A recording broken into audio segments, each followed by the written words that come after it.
وَإِنْ عَاقَبْتُمْ فَعَاقِبُوا بِمِثْلِ مَا عُوقِبْتُمْ بِهِ وَلَئِنْ صَبَرْتُمْ لَهُوَ خَيْرٌ لِلصَّابِرِينَ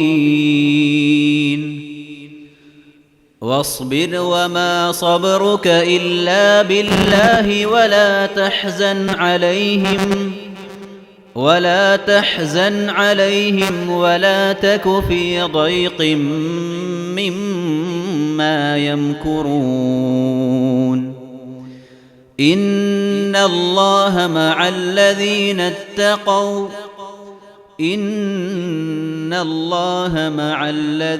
اتقوا والذين هم محسنون. صدق الله العظيم. السلام عليكم ورحمة الله وبركاته. സാമൂഹിക മികവിനായുള്ള ഹാദിയയുടെ സംരംഭമാണ് ആസ്പയോ 2030. അജ്ഞത കുടിൽ കെട്ടിയ ഇന്ത്യൻ ഗ്രാമങ്ങളിലേക്കിറങ്ങിയ സാർത്ഥവാഹക സംഘത്തിന്റെ ചിന്തകൾ അടുക്കിവെച്ചതാണ് ആസ്പെയർ 2030. ഗാഢമായ ചിന്തകൾക്കും ഗഹനമായ ചർച്ചകൾക്കും ശേഷം ആവിഷ്കരിക്കപ്പെട്ട ഈ കർമ്മ പദ്ധതിയെ വിശദീകരിച്ചുകൊണ്ട് central Hadiya general secretary doctor KT Haris Hudawi ആമുഖ ഭാഷണം നിർവഹിക്കുന്നു. സാദരം സവിനയം ക്ഷണിക്കുന്നു.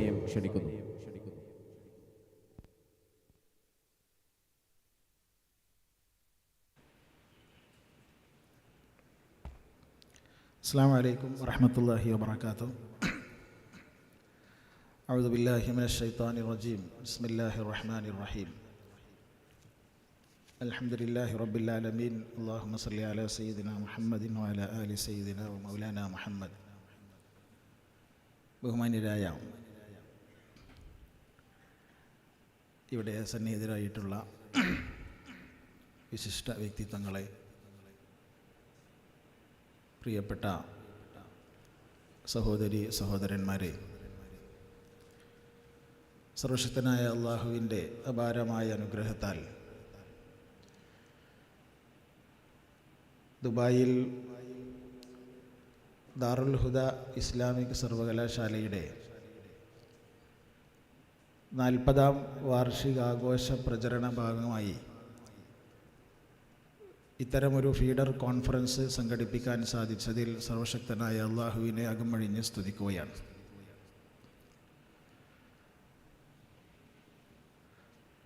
ദാറുൽ ഹുദ 1986 പ്രവർത്തനം ആരംഭിക്കുന്നത്. 40 വർഷം ദാറുൽ ഹുദ പൂർത്തീകരിക്കുന്നു. അതോടൊപ്പം ദാറുൽ ഹുദയിൽ നിന്ന് പഠിച്ച് പുറത്തിറങ്ങിയ ഹുദവികളുടെ കൂട്ടായ്മയാണ് ഹാദിയ. ഒരു സ്ഥാപനം എന്നർത്ഥത്തിൽ ആ സ്ഥാപനം ലക്ഷീകരിക്കുന്ന ഉദ്ദേശങ്ങൾ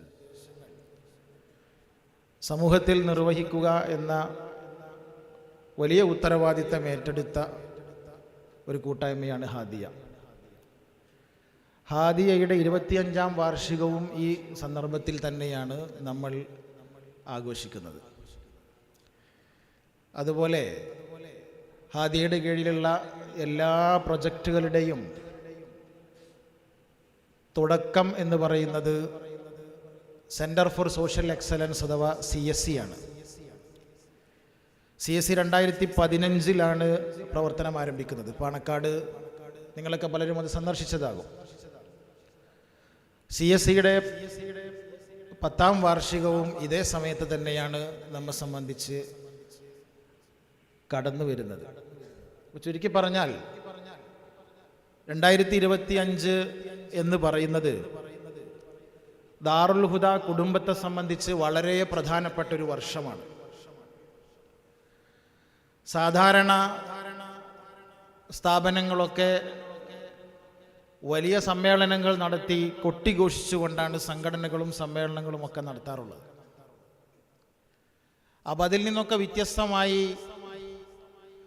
ഉദ്ദേശ ലക്ഷ്യം പൂർത്തീകരിക്കുന്ന കാര്യത്തിൽ ഉപകാരപ്പെടുന്ന പദ്ധതികൾ ആസൂത്രണം ചെയ്ത് നടപ്പിലാക്കി അതിൻ്റെ വാർഷികാഘോഷങ്ങൾ നടത്തുക എന്നതാണ് ദാറുൽ ഹുദയും ഹാദിയും ഒക്കെ മുന്നോട്ട് വെക്കുന്നത്.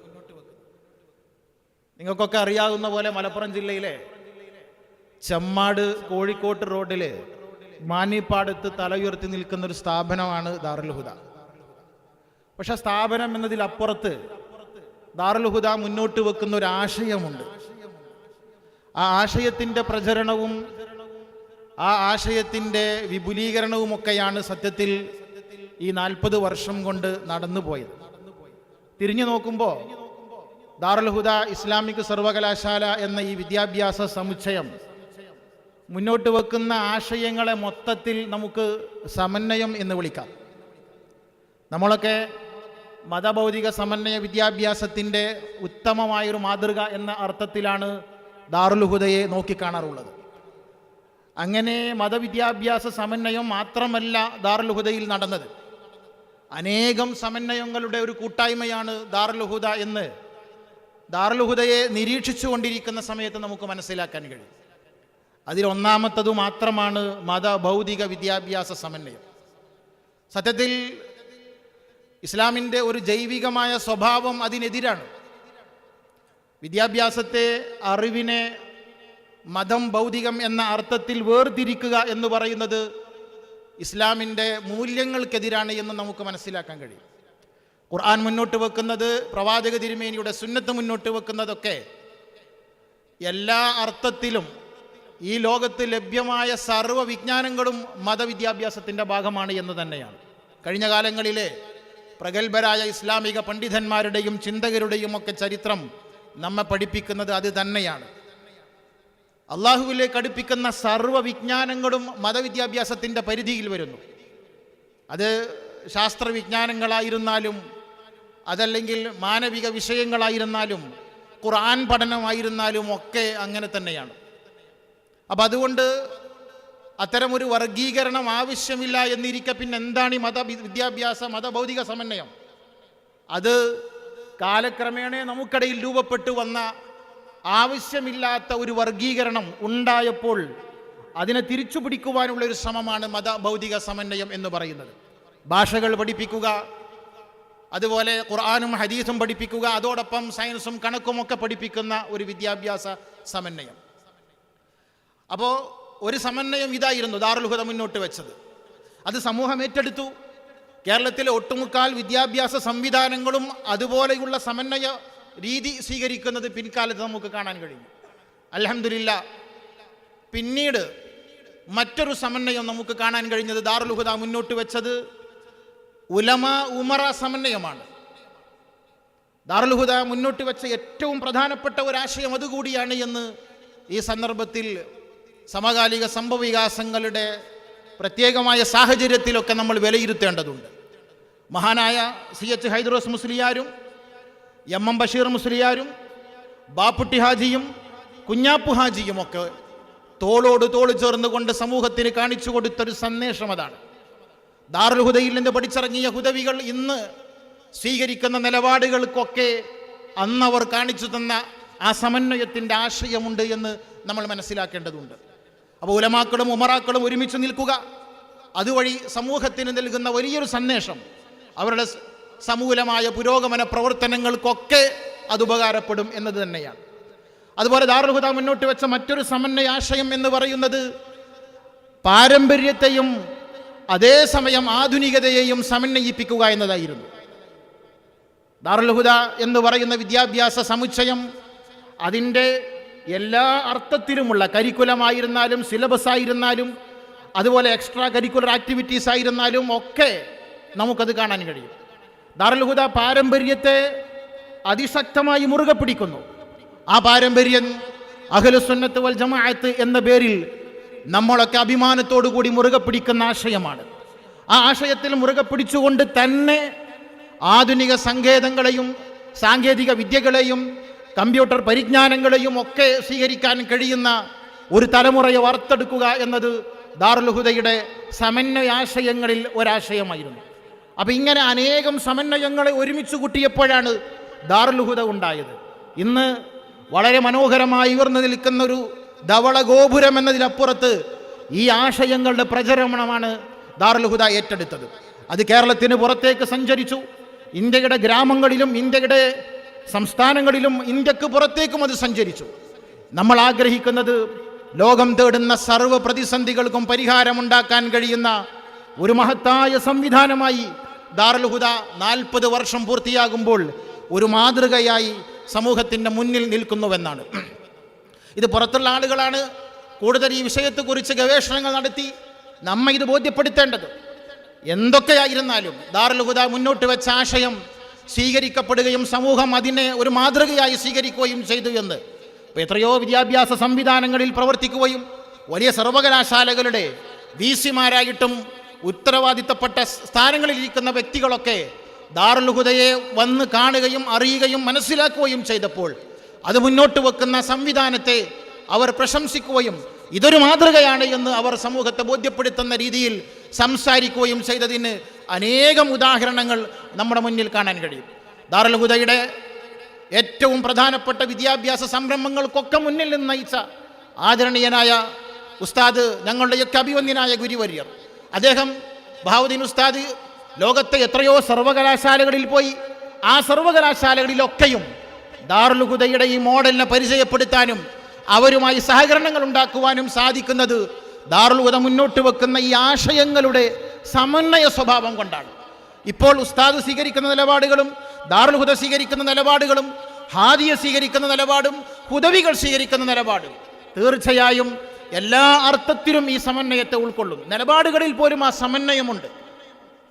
പലപ്പോഴും നമുക്കൊക്കെ അറിയാം, എന്തൊരു വിഷയമുണ്ടായാലും രണ്ടഭിപ്രായങ്ങളുണ്ടാകും. ആ രണ്ടഭിപ്രായങ്ങളും രണ്ട് ധ്രുവങ്ങളിലായിരിക്കും നിലകൊള്ളുന്നത്.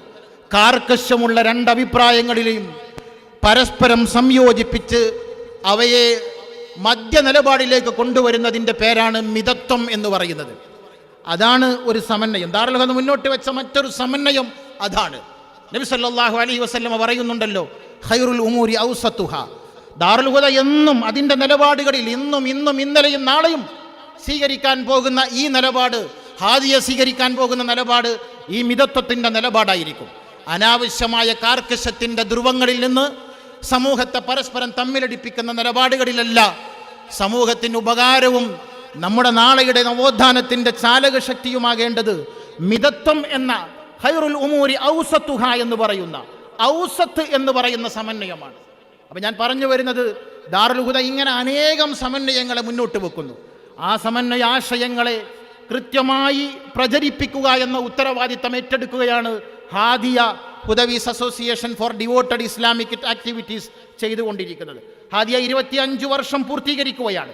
ഞങ്ങളുടെ ഉത്തരവാദിത്തങ്ങളെക്കുറിച്ച് ഞങ്ങൾക്ക് കൃത്യമായ ബോധം ഞങ്ങളുടെ ഉസ്താദുമാർ ഞങ്ങൾക്ക് നൽകിയിട്ടുണ്ട്. ഇവിടെ ഒരുമിച്ച് കൂടിയ ഹുദവികളല്ലാത്ത എൻ്റെ പ്രിയപ്പെട്ട സഹോദരന്മാരോടാണ് ഞാൻ ഈ വിഷയം പറയുന്നത്. ഹാദിയ ചെയ്തുകൊണ്ടിരിക്കുന്നതൊക്കെ മഹത്തായ ഒരു സന്ദേശം ദാറുൽ ഹുദ മുന്നോട്ട് വെച്ച ലക്ഷ്യത്തെ മുൻനിർത്തിക്കൊണ്ട് മാത്രമായിരുന്നു. മറ്റു ഏതെങ്കിലും രീതിയിലുള്ള താല്പര്യങ്ങൾ പുറത്തല്ല ഹാദിയുടെ പ്രവർത്തനങ്ങൾ. ആസ്പയർ 2030 2030 ആകുമ്പോഴേക്ക് ഹാദിയ മുന്നോട്ട് വെക്കുന്ന ആശയങ്ങളാണ്. ഇപ്പോൾ ഒരുപാട് മേഖലകളിൽ ഇത് ഹാദിയ ഒരു പ്ലാറ്റ്ഫോമാണ്. ഹാദിയ ഞങ്ങളുടെ ഹുദവികളുടെ ഒരു കൂട്ടായ്മയാണ്. ആ കൂട്ടായ്മക്ക് കീഴിൽ അനേകം പ്രൊജക്റ്റുകളുണ്ട്. പ്രധാനമായി 4 പ്രൊജക്റ്റുകളാണ് ഇപ്പോൾ പ്രവർത്തിച്ചു കൊണ്ടിരിക്കുന്നത്. അതിലൊന്നാമത്തത് centre for social excellence. Panakkad സെൻറ്ററായി, പാണക്കാട് നമ്മെ സംബന്ധിച്ച് മുസ്ലിം കൈരളിയുടെ നൂറ്റാണ്ടുകളുടെ പാരമ്പര്യമുള്ള നേതൃത്വത്തിൻ്റെ ഗരിമയും മഹത്വവുമാണ്. അത് നമുക്ക് അള്ളാഹു നൽകിയ അനുഗ്രഹമാണ്. അതുകൊണ്ടാണ് പാണക്കാട് തന്നെ നമ്മൾ ഈ സെൻറ്റർ തുടങ്ങുന്നത്. ആ സെൻറ്ററിൻ്റെ കീഴിൽ അൽഹംദുലില്ലാ അള്ളാഹുവിൻ്റെ അനുഗ്രഹം കൊണ്ട് ഇന്ന് ഇന്ത്യയിലെ 23 സംസ്ഥാനങ്ങളിൽ 2600-ലേറെ ഗ്രാമങ്ങളിൽ ഏകദേശം 1,33,000 വിദ്യാർത്ഥികൾ അറിവിൻ്റെ ബാലാക്ഷരം അവർ നേടിക്കൊണ്ടിരിക്കുകയാണ്. അവർക്ക് ലാ ഇലാഹ ഇല്ലല്ലാഹ് മുഹമ്മദുർ റസൂലുള്ളാഹ് എന്ന് നമ്മൾ പോയിരുന്നില്ലായിരുന്നെങ്കിൽ ഉച്ചരിക്കാൻ കഴിയുമായിരുന്നില്ല. ഇന്ത്യയിൽ 21 കോടി മുസ്ലിങ്ങളിൽ 8 കോടി മുസ്ലിങ്ങൾക്ക് എഴുത്തും വായനയും അറിയില്ല എന്ന ചരിത്രമായ ഏറ്റവും വലിയ യാഥാർത്ഥ്യത്തെ നമ്മൾ ഉൾക്കൊള്ളേണ്ടതുണ്ട്. അവിടെ നിന്നാണ് നമ്മൾ ഈ പ്രോഗ്രാം ആരംഭിക്കുന്നത്. അങ്ങനെ ഹാദിയയുടെ CSCയുടെ കീഴിൽ ഒരുപാട് ഡിപ്പാർട്ട്മെൻറ്റുകൾ, CSC തുടങ്ങിയപ്പോൾ തന്നെ ഒരുപാട് ഡിപ്പാർട്ട്മെൻറ്റുകൾ ഉണ്ടാക്കി. സമൂഹത്തിൽ ആവശ്യമുള്ള പല മേഖലകളുണ്ട്. ആ മേഖലകളെയൊക്കെ അഡ്രസ്സ് ചെയ്യേണ്ടതുണ്ട്. നമ്മൾ ഏതെങ്കിലും ഒരു കാര്യത്തെ മാത്രം ഫോക്കസ് ചെയ്യുന്നതല്ല ഹാദിയയുടെ നിലപാട്. അപ്പോൾ ഹാദിയയ്ക്ക് കീഴിൽ നാഷണൽ ഇൻ്റർവെൻഷൻ എന്ന് പറയുന്ന ഡിപ്പാർട്ട്മെൻ്റ് ഉണ്ട്. ആ ഡിപ്പാർട്ട്മെൻറ്റിൻ്റെ കീഴിലാണ് മദ്രസകൾ, മക്തബ് എന്നാണ് നോർത്ത് ഇന്ത്യയിൽ പറയുക. 2500-ലേറെ ഗ്രാമങ്ങളിൽ നടത്തും. 3000-ലേറെ അധ്യാപകർ അതിൽ പഠിപ്പിച്ചുകൊണ്ടിരിക്കുന്നു. അപ്പോൾ ഇപ്പോൾ നമ്മളിപ്പോൾ 2500 എന്നൊക്കെ പറയുമ്പോൾ ഒരു വലിയ സംഖ്യയായിട്ട് നമുക്ക് തോന്നും. പക്ഷെ സത്യത്തിൽ ഇന്ത്യയിൽ 5 ലക്ഷം ഗ്രാമങ്ങളിൽ 2500 ഗ്രാമങ്ങളിൽ ഞങ്ങൾക്ക് എത്തിപ്പെടാൻ കഴിയൂ എന്നതിൽ വേബതു കൊണ്ടിരിക്കുന്നവരാണ് ഞങ്ങൾ. കാരണം ഞങ്ങളുടെ നമ്മുടെ ഉത്തരവാദിത്തം വളരെ വലുതാണ്. എല്ലാ സംഘടനകൾ പോയി പ്രവർത്തിച്ചാലും തീരാത്ത അത്രമേൽ വിശാലമാണ് ഇന്ത്യയുടെ ഗ്രാമങ്ങൾ എന്ന് പറയുന്നത്. ആ ഗ്രാമങ്ങളിലേക്ക് എത്തിപ്പെടാൻ കഴിയണം. 2030 ആകുമ്പോഴേക്ക് ഏറ്റവും ചുരുങ്ങിയത് 10,000 ഗ്രാമങ്ങളിൽ നിന്ന് ലാ ഇലാഹ ഇല്ലല്ലാഹ് മുഹമ്മദുർ റസൂലുള്ളാഹ് എന്ന കലിമത്തു തൗഹീദ് ഒരു അപകർഷതാബോധവുമില്ലാതെ ഉച്ചരിക്കുന്ന 10 ലക്ഷം വിദ്യാർത്ഥികളെ ഉണ്ടാക്കിയെടുക്കണമെന്ന് ഹാദിയ ആഗ്രഹിക്കുകയാണ്. ഞങ്ങളെ CH ഹൈദറസ് മുസ്ലിയാരും ബാപ്പുട്ടി ഹാജിയും ഏൽപ്പിച്ച ആ ഒരു ദൗത്യമാണ് അത് എന്ന് മനസ്സിലാക്കിക്കൊണ്ടാണ് അത് നിർവഹിക്കുന്നത്. അവിടെ പോയപ്പോൾ കുട്ടികളെ നമ്മൾ പഠിപ്പിക്കുമ്പോൾ കുട്ടികൾ വീട്ടിൽ പോയിട്ട് ഖുർആൻ പാരായണം ചെയ്യുമ്പോൾ അവരുടെ മാതാപിതാക്കൾക്ക് പരിശുദ്ധ ഖുർആൻ ഓതാൻ അറിയില്ല. അവർ നമ്മോട് ആവശ്യപ്പെടുകയാണ്, ഞങ്ങൾക്കും വേണം ഖുർആൻ ഓതാൻ ഒരു സൗകര്യം. അങ്ങനെയാണ് ആവശ്യങ്ങൾക്കനുസരിച്ച് പ്രൊജക്റ്റുകൾ ഉണ്ടാക്കിയതാണ്. ആവശ്യങ്ങൾക്കനുസരിച്ച് സ്ഥാപനങ്ങൾ ഉണ്ടാക്കുകയാണ് ദാറുൽ ഹുദ ചെയ്തത്. സ്ഥാപനങ്ങൾക്ക് വേണ്ടി സ്ഥാപനങ്ങൾ ഉണ്ടാക്കുകയല്ല, മത്സരിക്കാൻ വേണ്ടി സ്ഥാപനങ്ങൾ ഉണ്ടാക്കുകയല്ല. അങ്ങനെ ഉണ്ടാക്കിയ പ്രൊജക്റ്റാണ് താലിമെ ബാലിഗാൻ. അങ്ങനെ ഉണ്ടാക്കിയ പ്രോജക്റ്റാണ് ഖുർആൻ ലിറ്ററസി മിഷൻ QLM എന്ന് പറഞ്ഞാൽ മുതിർന്ന ആളുകൾ. ബഹാവുദ്ദീൻ ഉസ്താദ് എപ്പോഴും പറയാറുണ്ട്, 70 വയസ്സും 80 വയസ്സും പൂർത്തിയായ ആളുകൾ ഈ സ്ഥാപനത്തിൽ വരുന്നു. ഞങ്ങളുടെ 200-ലേറെ അത്തരം സെൻ്ററുകളുണ്ട്. QLM ഖുർആൻ ലിറ്ററസി മിഷൻ, ഖുർആൻ ഓതാൻ പഠിപ്പിക്കുക. അതിൽ 20 വയസ്സ് മുതൽ 70 വയസ്സിന് മുകളിൽ ആളുകളുണ്ട്. ഇങ്ങനെ അനേകം ആളുകൾ അവിടെ വന്ന് പഠിച്ചുകൊണ്ടിരിക്കുന്നു. അതേപോലെ അവർക്ക് നിസ്കരിക്കാൻ അറിയില്ല, അവർക്ക് ജീവിതത്തിൽ ഒരു മുസ്ലിമായി ജീവിക്കേണ്ട ബാലപാഠങ്ങൾ അറിയില്ല. അതിനുവേണ്ടി ഒരു പ്രൊജക്റ്റ് ഉണ്ടാക്കി. അതാണ് താലിമെ ബാലിഗാൻ. അതൊരു സിലബസാണ്, ഒരു കൊച്ചു പുസ്തകം. ആ പുസ്തകം പഠിക്കുമ്പോഴേക്ക് അവർക്കൊക്കെ മുസ്ലിമായി ജീവിക്കാൻ അത്യാവശ്യമായിട്ടുള്ള കാര്യങ്ങളൊക്കെ അവർ പഠിച്ചെടുക്കും. അങ്ങനെ ആവശ്യമാണെന്ന് തോന്നിയ പഠിത്തൊരു പ്രൊജക്റ്റ് ഉണ്ടാക്കി. അതാണ് താലിമെ ബാലിഗാൻ. അതും 200-ലേറെ സെൻ്ററുകളിലായി നടന്നുകൊണ്ടിരിക്കുകയാണ്. അപ്പം ഞാൻ പറഞ്ഞു വരുന്നത്, ഇനി ഇതുപോലെ CSക്ക് കീഴിൽ മറ്റനേകം കോഴ്സുകൾ ഇന്നിപ്പോൾ ഇവിടെ നമ്മുടെ പ്രിയപ്പെട്ട സഹോദരന്മാർ 61 ആളുകൾ സിബിസ് എന്ന് പറയുന്ന ബേസിക് ഇസ്ലാമിക് സ്റ്റഡീസിൽ സർട്ടിഫിക്കറ്റ് കോഴ്സ് പൂർത്തിയാക്കി ഉസ്താദിൽ നിന്ന് സനത് വാങ്ങുകയുണ്ടായി. ആ കോഴ്സ് ഹാദിയയുടെ CSCയിലെ ഹിമായ എന്ന് പറയുന്നൊരു കോഴ്സാണ്.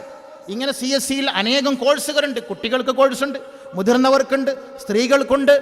അതുപോലെ ട്രെയിനിങ് കോഴ്സുകൾ നടത്തിക്കൊണ്ടിരിക്കുന്നു. ഇൻസ്റ്റിറ്റ്യൂഷൻ എംപവർമെൻറ്റിൻ്റെ കീഴിൽ അനേകം കോഴ്സുകൾ, 20-ലേറെ ഇതുപോലെയുള്ള ഓൺലൈൻ ഓഫ്ലൈൻ കോഴ്സുകൾ ഇപ്പോൾ CSCയിൽ നടന്നുകൊണ്ടിരിക്കുന്നുണ്ട്. നിങ്ങളവിടെ വരണം. പാണക്കാട് CSCയുടെ സെൻറ്റർ വന്ന് കാണണം. അവിടെ നടക്കുന്ന പ്രവർത്തനങ്ങളുടെ കൂടെ നിങ്ങൾ നിൽക്കണം. ഒരു 10,000 ഹുദവികൾ മാത്രം വിചാരിച്ചാൽ ഉണ്ടാക്കാൻ കഴിയുന്ന മാറ്റം ഇതല്ല എന്ന് ഞങ്ങൾക്ക് നല്ല ബോധമുണ്ട്.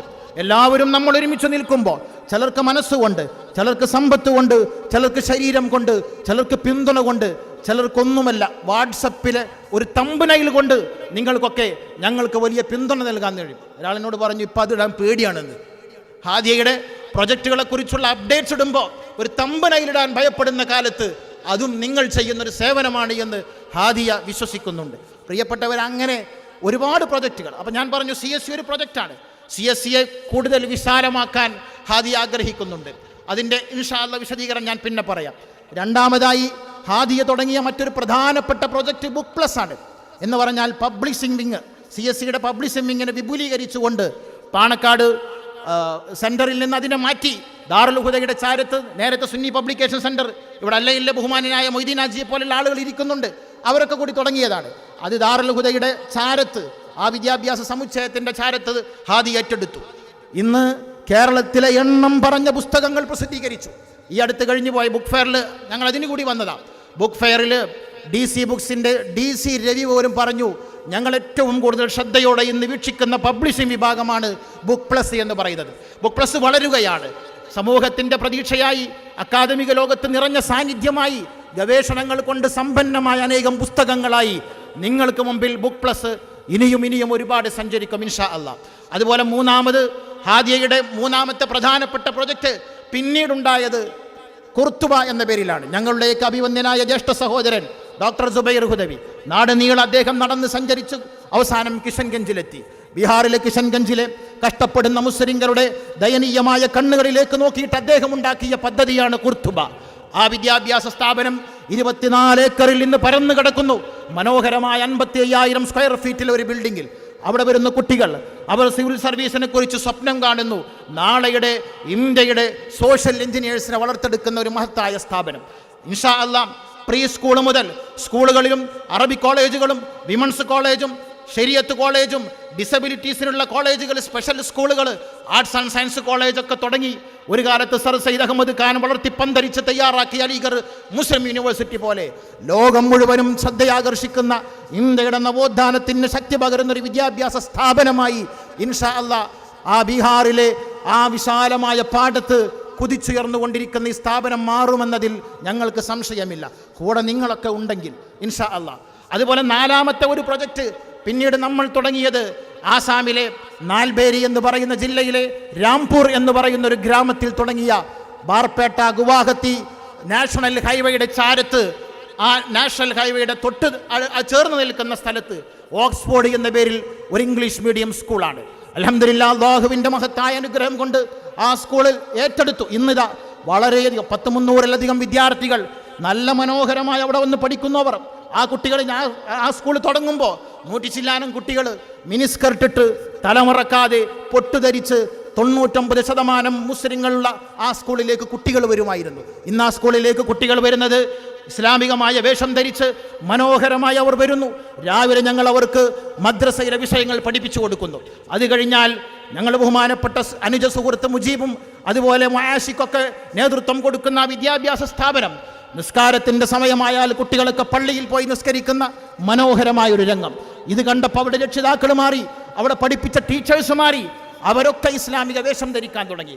ഇൻഷാ അല്ലാഹ് ഇന്ത്യയുടെ മൊത്തം ഗ്രാമങ്ങളിൽ 2030 ആകുമ്പോഴേക്ക് 5 CBSE അഫിലിയേറ്റഡ് സ്കൂളുകൾ തുടങ്ങി മാതൃകായോഗ്യമായ ഒരു സ്കൂൾ സംവിധാനത്തിൻ്റെ നെറ്റ്വർക്കുകൾ ഇന്ത്യയിലെ ഗ്രാമങ്ങളിലൊക്കെ ഉണ്ടാക്കിയെടുക്കുന്ന പദ്ധതിക്ക് 2030 ആകുമ്പോഴേക്ക് ഞങ്ങൾ പ്ലാൻ ചെയ്തുകൊണ്ടിരിക്കുകയാണ്. പക്ഷെ നിങ്ങളൊക്കെ കൂടെ വേണം. പ്രിയപ്പെട്ടവർ, ഞങ്ങളെ കൂടെ നിൽക്കാതിരിക്കാൻ പലരും നിങ്ങളെ ഉപദേശിക്കുന്നുണ്ട് എന്ന് ഞങ്ങൾക്കറിയാം.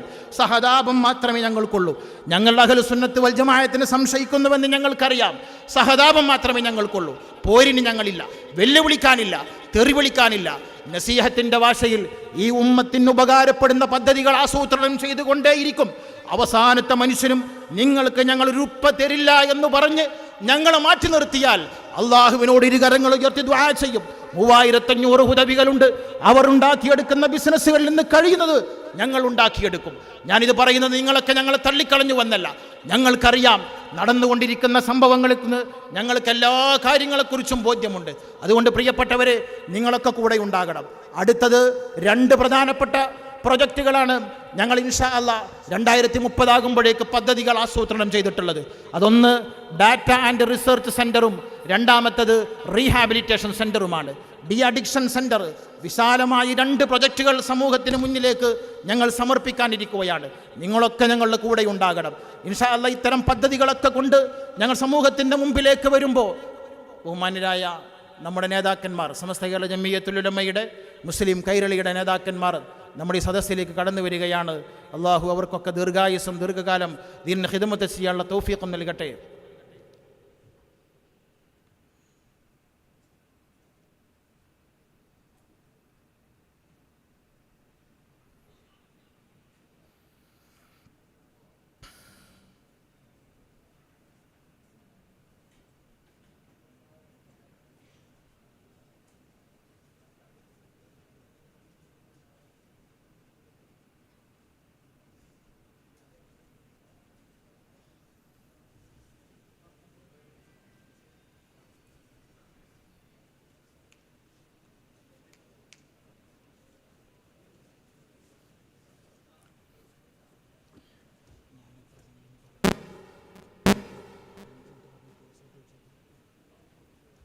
എല്ലാവരും ഇരിക്കും. ഞാൻ എൻ്റെ ആമുഖ ഭാഷണം അവസാനിപ്പിക്കുകയാണ്. പറഞ്ഞ കാര്യം പൂർത്തീകരിച്ച് ഇൻഷാ അല്ലാഹ് നമ്മൾ നമ്മുടെ നേതാക്കന്മാരൊക്കെ എത്തി അതിലേക്ക് കടക്കുകയാണ്. ദാറുൽ ഹുദ മുന്നോട്ട് വെച്ച അനേകം സമന്വയാശയങ്ങൾ പ്രചരിപ്പിക്കുക എന്നതാണ് 2030 ഞങ്ങൾ മുന്നോട്ട് വെച്ചിട്ടുള്ള ആസ്പയർ 2030. ഇൻഷാ അല്ലാഹ് അതോടൊപ്പം നമുക്കറിയാം ഇന്ന് ലോകത്തൊരുപാട് പ്രശ്നങ്ങൾ, അറിവ് നേടാൻ സൗകര്യമില്ലാത്ത ലക്ഷക്കണക്കിന് കോടിക്കണക്കിന് മനുഷ്യർ ഈ ലോകത്തുണ്ട്. അവർക്കൊക്കെ അറിവ് പഠിപ്പിച്ചു കൊടുക്കുവാനുള്ള സംവിധാനങ്ങൾ ഉണ്ടാക്കി കൊടുക്കുക എന്നതാണ് നമ്മൾ ഇപ്പോൾ നടത്തിക്കൊണ്ടിരിക്കുന്ന പദ്ധതികളെയൊക്കെ അന്താരാഷ്ട്ര തലത്തിലേക്ക് കൊണ്ടുപോകാൻ ഹാദി ആഗ്രഹിക്കുകയാണ്. ഇവിടെ ഉദവികളല്ലാത്ത ഒരുപാട് ആളുകൾ ഇവിടെ ഒരുമിച്ച് കൂടിയിരിക്കുന്നുണ്ട്. അവരോടൊക്കെ ഞങ്ങൾക്ക് വളരെ സ്നേഹത്തോടെ, ആദരവോടെ, വളരെ ബഹുമാനത്തോടു കൂടി പറയുവാനുള്ളൊരു കാര്യം, സമസ്ത കേരള ജംഇയ്യത്തുൽ ഉലമായുടെ നേതാക്കന്മാർ ഈ സദസ്സിലുണ്ട്. അതുപോലെ മുസ്ലിം ലീഗിൻ്റെ നേതാക്കന്മാർ ഈ സദസ്സിലുണ്ട്. ബഹുമാന്യരായ പാണക്കാട് സാദാത്തുമാർ ഇതൊക്കെ നേതൃത്വം കൊടുത്തുകൊണ്ട് ഇവിടെ ഇരിക്കുന്നുണ്ട്. ഇവരെയൊക്കെ ദാറുൽ ഹുദ ഒരു സമന്വയമാണല്ലോ. ഈ സമന്വയം മുന്നോട്ട് കൊണ്ടുപോകുന്നതിൻ്റെ ഗുണഫലം കേരളത്തിലെ മുസ്ലിങ്ങൾക്ക് മാത്രമല്ല, ലോകത്തോളം അത് വളരണമെന്ന് ഞങ്ങൾ ആഗ്രഹിക്കുകയാണ്. അതിനുവേണ്ടിയാണ് ഞങ്ങൾ വലിയ പദ്ധതികൾ ആസൂത്രണം ചെയ്യുന്നത്.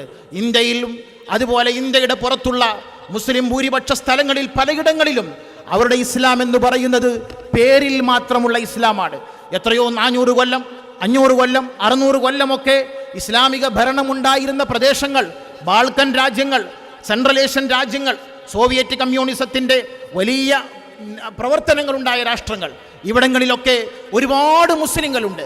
ആ മുസ്ലിങ്ങൾക്കൊക്കെ ദീനിൻ്റെ പ്രഭ പരന്നു കൊടുക്കുവാൻ സ്കൂൾ വിദ്യാഭ്യാസവും അതുപോലെ മതവിദ്യാഭ്യാസവും ഉന്നത വിദ്യാഭ്യാസ സ്ഥാപനങ്ങൾക്കും കൃത്യമായ കരിക്കുലങ്ങൾ ഡിസൈൻ ചെയ്ത് അതൊക്കെ അവരിലേക്ക് എത്തിച്ചു കൊടുക്കുന്ന പദ്ധതികൾക്ക് ഹാദിയ വലിയ പദ്ധതികൾ ആസൂത്രണം ചെയ്യുകയാണ്. ദുബായിലെ ഹാദിയാണല്ലോ ഈ പരിപാടി സംഘടിപ്പിച്ചത്. ഖിസ്സീസിൽ നിങ്ങൾ പോകാത്തവരൊക്കെ പോകണം. അവിടെ ഹാദിയയുടെ ഒരു റീഡ് എന്ന് പറയുന്ന സെന്റർ ഉണ്ട്.